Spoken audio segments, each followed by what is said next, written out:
जंगलातील रानमेवा मशरूमसाठी आदिवासीयांची भटकंती।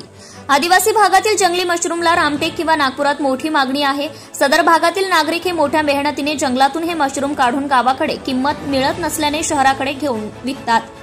पावसाळा सुरू झाला की गावठी मशरूम विक्रीसाठी आढळतात। जाडसर पानांमध्ये माती लागलेल्या स्वरूपातच हे आळिंबीचे मशरूम कडे ठेवलेले असतात।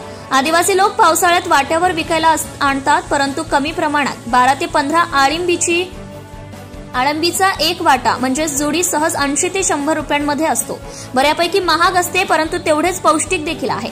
फुललेल्यापेक्षा कळी स्वरूपात असलेले आळिंबी जास्त चांगले आहे। मुख्य आळिंबी अनेकांच्या शेतामध्ये, बांधांवर, वाळवंटीत, रस्त्यांच्या लगतच्या झाडीमधल्या चढीवर किंवा एखाद्या झाडाच्या थोड्याशा ओलसर खोडाच्या बुंद्याशी उगवतात। परंतु ही विषारी आणि बिनविषारी अशी ओळखता आली पाहिजे। आदिवासींना नैसर्गिक वनस्पती आणि औषधी गुणधर्मांची योग्य माहिती असतेच। पावसाळ्याच्या सुरुवातीला मिळणाऱ्या ह्या आळंबीची एकदा तरी अशी भाजी करून खाल्ली जाते।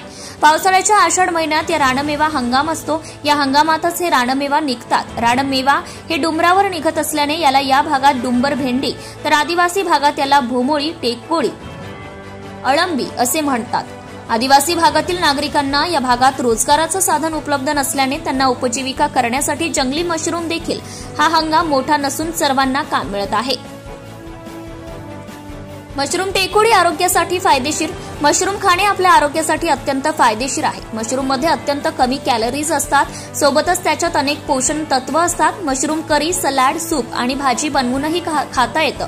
इतकंच नाही तर मशरूम स्नॅक्स म्हणून देखील खाता येतं।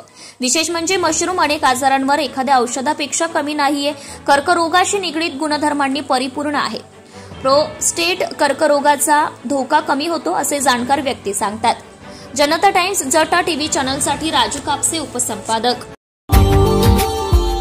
Subscribe now and press the bell icon. Never miss an update.